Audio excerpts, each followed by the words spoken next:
스데반의 설교 세 번째 시간으로요, 모형과 실제라는 제목을 가지고 오늘 하나님 말씀을 함께 보도록 하겠습니다. 오늘까지 우리가 이 스데반의 설교에 대해서 함께 다루겠습니다. 세 번째 설교죠. 첫 번째와 두 번째 설교를 통해서 우리가 이 스데반의 설교가 도대체 어떤 의미를 가지고 있는지를 함께 다루었던 것 같습니다. 스데반의 설교가 성경에 나오는 여러 설교 중에 가장 길기 때문에 아마도 이 장황한 역사의 스토리 속에서 많이 헤매고 있는 것이 이런 말씀을 대할 때 나타나는 모습이었을 텐데요. 사실 이것은 장황한 역사 스토리로 담고 있는 것이 아니라 매우 분명한 자기의 변호를 담은 역사 스토리라는 것을 우리가 지난 시간에 함께 얘기했어요. 스데반은 자기의 변호를 이 역사의 스토리 안에 가미해서 이 스토리를 써내려가고 있었던 것이라는 겁니다. 바로 이 스데반에게 드려져 있었던 거짓 혐의들, 바로 모세에 대해서, 율법에 대해서, 그리고 성전에 대해서 잘못된 혐의를 그가 받게 되고 이것을 논박하기 위한 성경적 진술을 지금 해주고 있는 것입니다. 자, 그렇다면 지난 시간 우리가 본문에서 이 스데반이 논박했던 것은 무엇입니까? 먼저는 모세는 신성하지 않다라는 거였어요. 모세에게 수많은 역사의 위대한 사건들이 그 앞에 있었어요. 홍해가 갈라지는 사건, 만나와 민추라기의 사건들, 수많은 위대한 사건들이 있었지만 그것은 모세가 위대한 것이 아니라 하나님이 위대하심을 나타내는 것입니다. 그럼 모세는 어떠한 자입니까? 모세는 그 스스로를 봤을 때에 그는 이방 나라에서 교육을 받은 자였고, 그리고 그는 사람을 살인했던 자였던, 그러니까 이 한 사람을 곱씹어 보면은 신성시할 필요가 없는 자였다라는 것을 우리가 지난 시간에 함께 얘기했죠. 또 하나는 무엇입니까? 율법도 마찬가지입니다. 율법을 주신 이후에 율법을 지킨 사람이 있었느냐? 스데반이 이야기할 때 그 율법을 제대로 지켰던 자가 한 사람도 없었다라는 것이 바로 이 스데반이 우리에게 전달하였던 거죠. 그러므로 여러분, 이렇게 우리가 생각해 보면 이제 이 스데반이 다룰 내용은 무엇일까요? 모세에 대해서 다뤘고 율법에 대해서 다뤘으니 이제는 무엇을 다루죠? 성전에 대해서 다룰 때가 됐죠. 그래서 여러분, 오늘 읽은 말씀을 보면 성전에 대해서 다루는 것이구나를 보게 되시는 겁니다. 자, 그렇다면 이제 우리가 다룰 이 혐의의 내용은 무엇이었습니까? 6장 14절의 말씀을 보면 그 혐의점이 뭐죠? 바로 성전을 모욕하는 것이었습니다. 자, 6장 14절을 한 번 더 읽겠습니다. 6장 14절 읽을까요? 14절입니다. 시작.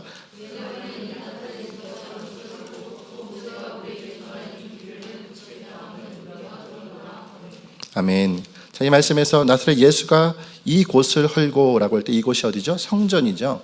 성전을 할 것이다. 그리고 이 일들에 대해서 모욕하는 일을 했다. 그러니까 성전 자체를 모욕했다라고 하는 것이 바로 이 혐의를 그에게 뒤집어 씌운 것이라는 거예요.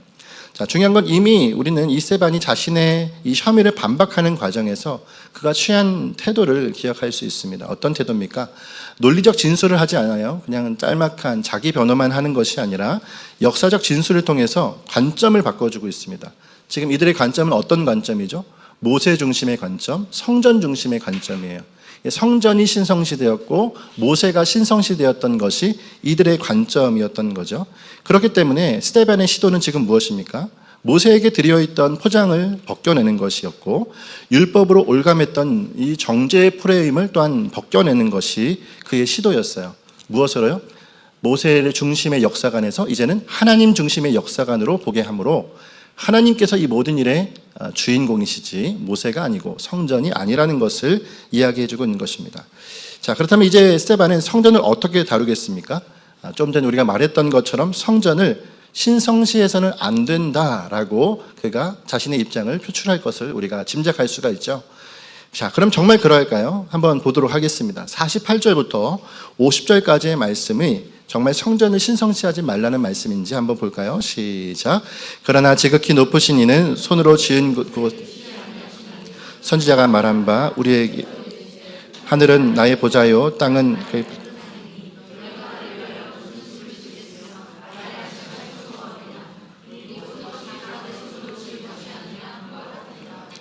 아멘. 자, 이 말씀에서 스데반은 이렇게 말합니다. 지극히 높은 이의 손으로 지은 곳에 계시지 아니하시나니 라고 얘기를 하고 있어요. 자, 이 말은 어떻게 의미하는 것일까요? 1차적으로는 하나님은 지금 이 성전에 계시지 않는다는 의미로 말씀을 하고 있는 겁니다. 지금 눈앞에 있는 저 헤롯 성전에 하나님이 계시느냐? 하나님이 계시지 않는다라는 거예요. 그리고 이건요, 하나님을 손으로 지은 것에 가둘 수 없다라는 의미이기도 합니다. 하나님을 손으로 지은 것에 가둘 수 없다. 그리고 지금 저 헤롯 성전 안에는 그래서 하나님이 계시지 않는다라고 하는 것이 바로 스데반이 그들에게 논박하고 있는 모습이라는 거죠. 쉽게 말하면 지금 성전을 모욕했다라고 하는 그들의 주장은 어떤 이유로 틀린 것이라는 거예요.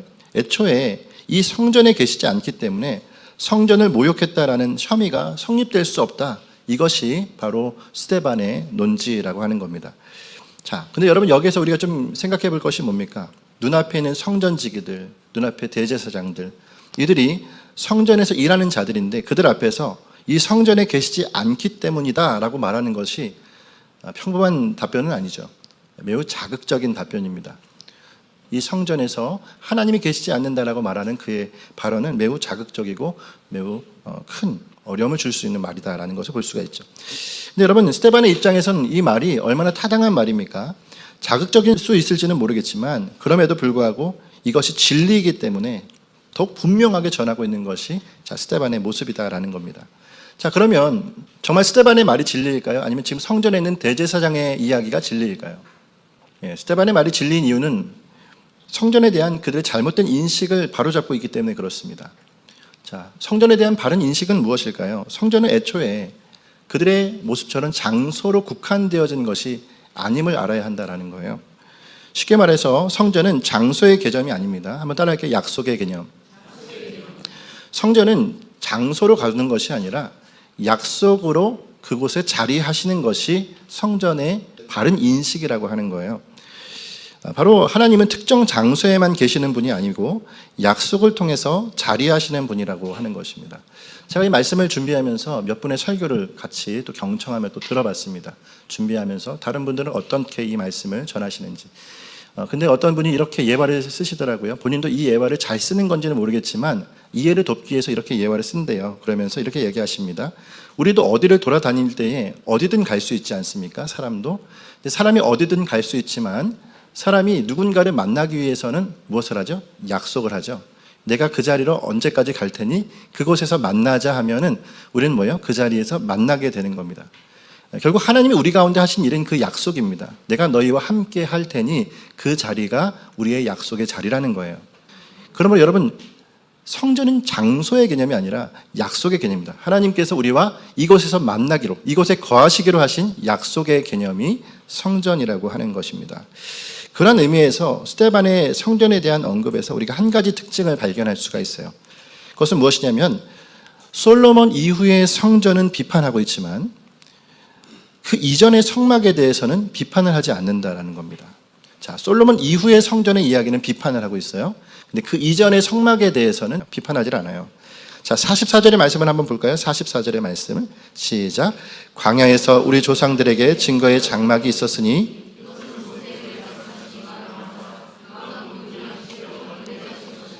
아멘. 자, 스데반은 지금 성막에 대해서 먼저 얘기를 합니다. 모세에게 양식대로 짓게 하신 성막, 그리고 그것에 대한 부정어가 어디에 붙어 있냐면 48절입니다.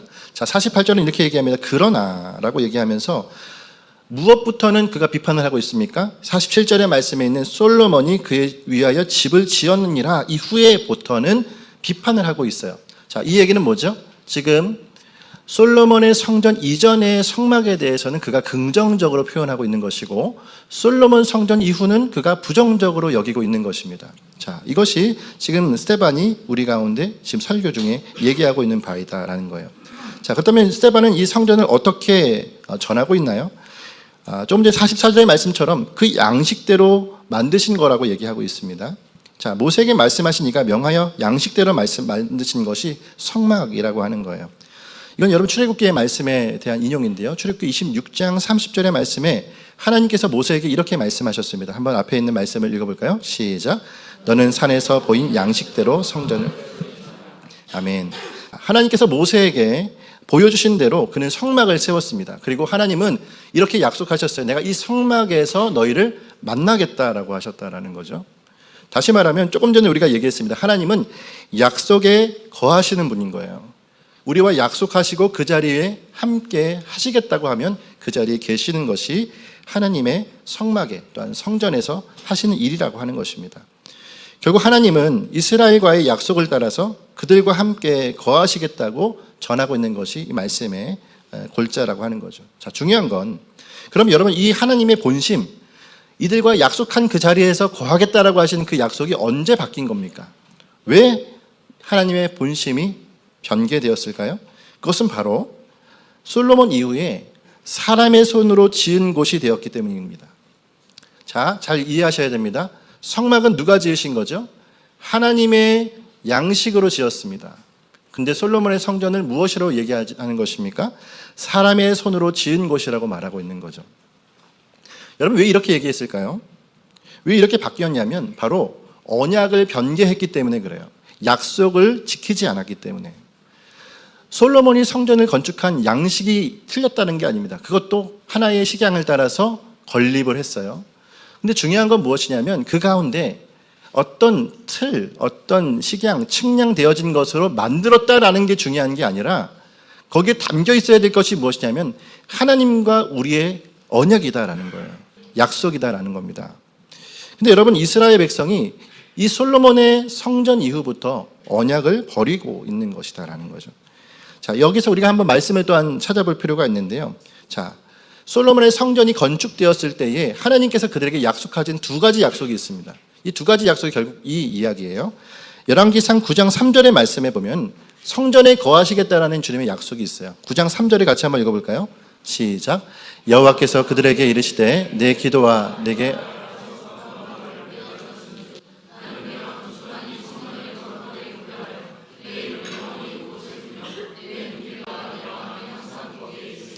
아멘. 여러분 이 열왕기상 9장 3절의 말씀만 보면 하나님은 이 성전에 거하시겠다라는 가장 확실한 말씀을 해주고 있습니다. 내가 여기에다 마음을 부으시겠다고 말씀하시는 거예요. 여러분 약속은 이것 하나만 있는 것이 아니에요. 뭐예요? 9장 6절부터 9절까지의 말씀에 또 하나의 약속을 하시는데 이 약속은 어떤 약속일까요? 한번 같이 읽겠습니다. 시작. 만일 너희 나를 지키지 아니하며 내가 너희 앞에 둔 가서 다른 신을 섬겨 그것을 내가 이스라엘을 내가 그들에게 준 땅에서 끊어버릴 것이요 내 이름을 위하여 내가 거룩한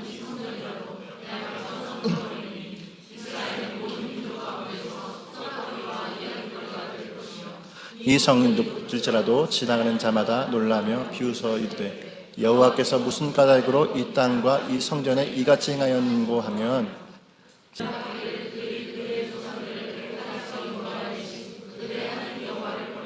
다른 신을 따라가서 그를 경배하며 숨김으로 여호와께서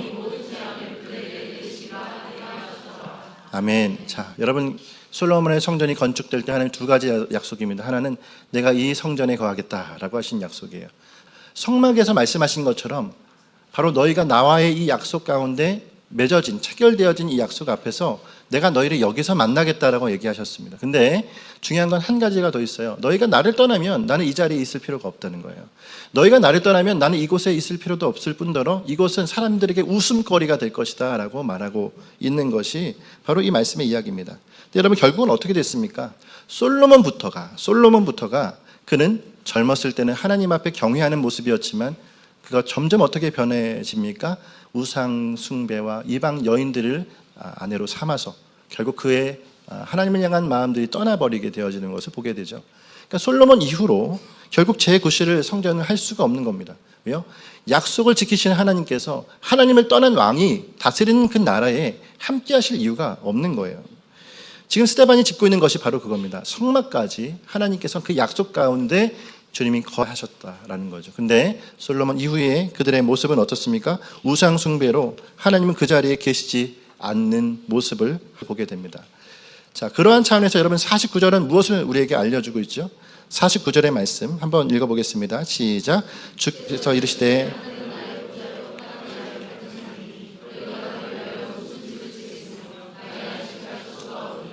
아멘. 이 말씀은 이사야 66장의 말씀을 인용한 겁니다. 결국 여러분 솔로몬 이후에 즉 이사야 때를 와서도 그리고 나중에는요 예레미야도 이렇게 얘기합니다. 예레미야 31장 31절의 말씀 제가 한번 읽어드리겠습니다. 여호와의 말씀이니라 보라 날이 이르리니 내가 이스라엘 집과 유다 집에 새 언약을 맺으리라. 그러니까 예레미야 때는 예레미야에게 하나 이렇게 공포하시는 거예요. 내가 너희와 새 언약을 맺겠다. 이전의 언약은 내가 이제 지키지 않겠다라고 하시는 겁니다. 그러니까 솔로몬의 성전 이후에 그들을 향한 하나님의 행보는 무엇입니까? 이 성전에 더 이상 있을 이유가 없다라는 것이 지금 하나님의 모습이라고 하는 겁니다. 그러면 여러분, 우리가 여기서 무엇을 깨달아야 될까요? 거룩한 자리는 철저히 거룩한 무리로서 가능하다라는 거예요.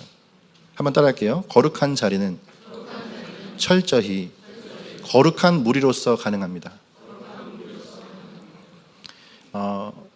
여러분, 우리는 이렇게 생각합니다. 어떤 용한 자리가 있구나, 명당이 있구나, 어떤 자리로, 요즘에 뭐 어떤 영화도 그런 영화가 있더라고요. 명당 자리들, 거기다 묘자리를 잘 하면. 여러분, 하나님의 사람 그런 거 믿는 거 아닙니다. 하나님의 사람은 하나님의 사람이 거하는 자리가 거룩한 곳이다라는 거예요. 정말 주님의 거듭난 주의 백성들이 예배하는 자리, 그리고 주님 앞에 올려드리는 예배가 거룩한 것이지, 여러분, 어떤 자리가 중요해서 그 자리에 모여 있는 것이 우리의 모습이 아닌 것입니다. 그러면 여러분, 우리는 언제든지 하나님 앞에 그러한 마음을 가지고 있어야 돼요. 내가 바라며 주님 앞에 기도하며 애쓰는 자리로 내 자신이 서야 한다라는 것입니다. 그러면 여러분, 우리가 어떠한 자리가 하나님의 거룩한 곳이 되기를 원하신다면 그것을 위해서 기도하시기를 바랍니다. 여러분의 가정이 그러한 자리가 되셔야 됩니다. 우리의 일터가 그런 기도가 있는 자리가 되어야 합니다. 이렇게 생각해 보세요. 우리의 일터가 아무도 믿지 않는 사람들이 있어도 내가 그 자리에 있으면 그것은 하나님의 거룩한 성전이 됩니다. 왜요? 거룩한 사람이 그 자리에 있기 때문에 그런 거예요. 또한 내가 하나님 앞에 어떤 지역과 어떤 영역이 변화될 것을 기도하고 있다면 그것은 그 사람으로 말미암아 축복을 받게 되어지는 거죠. 저도 늘 기도하는 것이 우리 일산에, 특히나 제가 사는 지역 주변에 좀 저 술집들 좀 없어지게 해주십시오. 제가 오자마자 그 기도부터 했어요. 5년 전에. 얼마나 감사한지 요즘에 다 카페로 바뀌더라고요. 예. 여러분, 이건 기도하는 사람은 압니다. 하나님 기도에 응답하셨습니다. 주님의 예정하심과 주님의 섭리 안에서 제가 기도로 동참하여 주님께 나가는 거죠. 여러분, 오늘 저와 여러분도 마찬가지입니다. 이 교회도 어떻습니까? 여러분, 이 자리는 애초에 공장이었어요. 이 자리는 장애우들이 뭐예요? 일하고 그것들을 반출하는 그런 장소였습니다. 근데 여기 하나님의 사람이 머무르니까 이것이 어떻게 되죠? 예배당이 되는 겁니다. 할렐루야.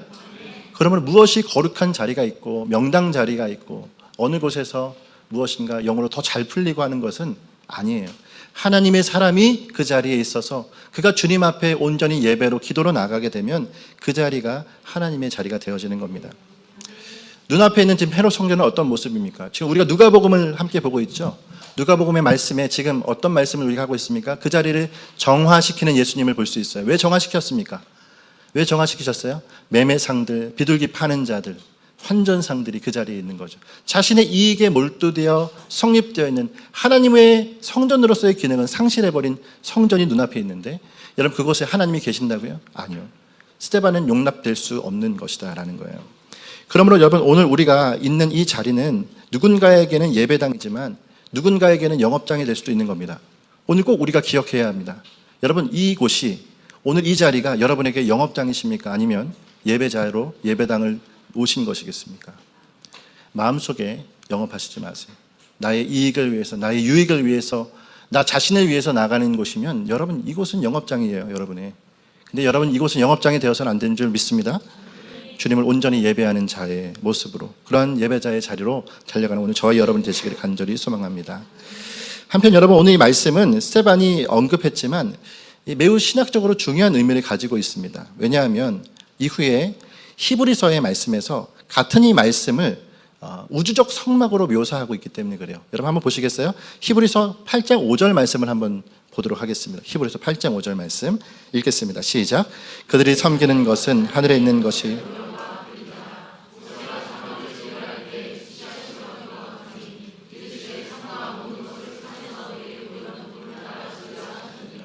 아멘. 우리는 이미 히브리서의 말씀을 한번 강해를 했습니다. 아마 이 말씀이 기억나실 거예요.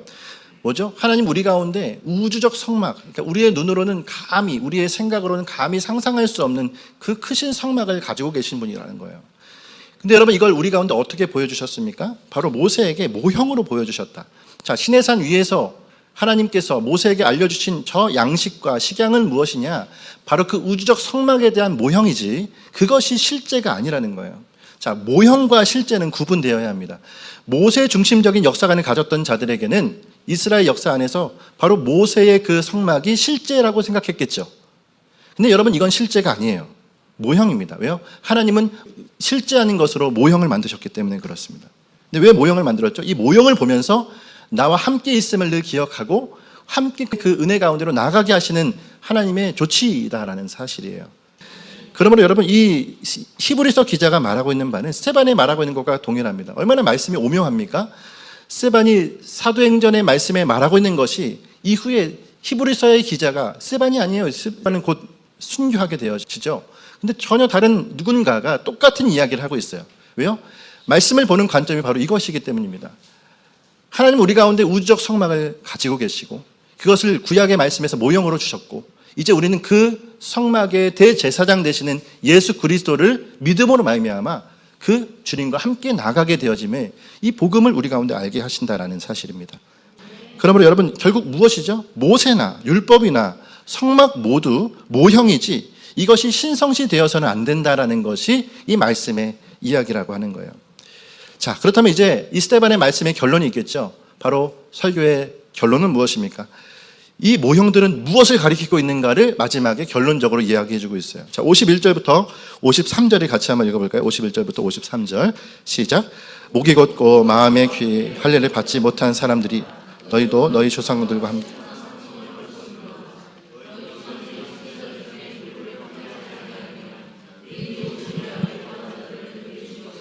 이는 너희는 그 의인을 잡아준 자요 살인한 자가 되나니 너희는 천사가 전할 율법을 받고도 지키지 아니하였도다.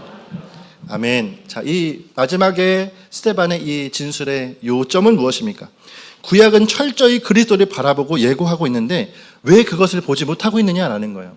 너희 조상들처럼 너희도 항상 성령을 거스르고 있다. 왜 이걸 보지 못하는 거냐라는 겁니다. 바로 이 모든 모형의 실체가 되는 그리스도를 보아야 하는 것. 이것이 바로 스데반이 그들에게 전하고 있는 관점이다라고 하는 거예요. 그리고 그는 이렇게 자신의 마지막 진술을 하고 우리가 54절의 말씀에 보면 그는 결국 순교당하게 되죠. 여러분, 이런 간절함과 달리 유대인들은 어떤 마음을 가지고 있으면 끝까지 이 관점을 갖지 않고 왜곡된 관점으로 돌이키지 않는 모습을 하며 나가는 모습입니다. 자, 스데반의 설교의 이야기를 우리가 전체를 같이 봤어요. 모세에게서, 율법에게서, 성막에서 분명히 그것을 바라보는 온전한 관점이 있고 이것을 아는 자로 정말 간절하게 이들에게 정말 이 그리스도를 향한 관점을 보라. 구속사적인 관점을 보라. 우리의 말로 하면 구속사적인 관점을 보라고. 하나님 중심의 관점으로 성경을 보면 예수 그리스도가 보게 될 텐데 왜 성령을 거스리고 있느냐라고 하는 그의 진술을 우리가 보게 되었습니다. 여러분, 이런 간절한 스데반의 설교를 바라보면서 오늘 우리 자신을 한번 좀 돌아보면 좋겠어요. 여러분, 오늘 우리는 어떨까요? 이 스데반의 설교를 여러분 어떻게 듣고 있습니까? 이미 이 모형의 실제를 마주하고 있는 자들이 오늘 저와 여러분일 줄 믿습니다. 이 모형은 이제 모형이 아니에요. 구약을 살아가지 아니하는 오늘 신약을 살아가는 오늘 저와 여러분에게는 이건 이미 복음으로 거듭난 우리에게는 반응해야 될 말씀인 거죠. 자, 스데반은 어떻게 보면 이 반응을 하고 있는 자의 증언입니다. 말씀을 바라볼 수 있는 눈을 가진 자가 이렇게 지금 설명하고 있는 거예요. 근데 여러분, 오늘 이 말씀을 듣고 있는, 보고 있는 저와 여러분은 어떤 모습이에요? 스데반과 온도차가 있지는 않으십니까? 스데반의 열정과 그가 가지고 있는 복음을 향한 감격이 여러분에게도 있으십니까? 그것에 대한 온도차가 우리에게 있지 않느냐라는 거죠. 어쩌면 유대인들은 모형에 매여서 실제를 거부하고 있는 거잖아요. 근데 여러분, 오늘 우리는 실제를 마치 모델처럼 여기고 있지는 않으십니까? 우리가 실제를 알고 있는데 그 실제를 모형처럼 여기고 있지는 않으시냔 말이에요. 예수 그리스도가 실제이시고 그분을 이미 우리는 마주하고 있고 거듭난 자로 살아가고 있는데 오늘 우리는 그걸 모형으로 여기고 있지 않냐라는 것입니다. 그러면 안 되십니다. 저희 막내 아이가 오늘만을 기다렸어요. 오늘이 어린이 주일이잖아요. 5월 5일. 한 30일 전, 한 달 전부터 이 아이가 로버트 시리즈를 모으고 있는데 그 시리즈 모으는 것만 해도 제 생각에는 천문학적인 액수예요. 저희 집에서는. 근데 지금 얘가 뭐 하고 있냐면 이 시리즈를 다 모았고 다른 시리즈로 눈을 돌렸습니다. 그리고 그 시리즈를 사달라고 하는데 제가 더 이상은 사줄 수가 없어서 아이에게 얘기했어요. 자, 우리 어린이날 이걸 사도록 하자. 30밤 남았어. 30밤부터 셌어요. 그래서 한 20일쯤 남으니까 언제 사주는 거냐고 막 이게 난리가 나요. 그러면 20밤 남았어. 엊그제는 5밤 남았어. 3밤 남았어. 오늘 이제 드디어 D-Day가 됐습니다. 얼마나 좋겠어요? 이 아이에게.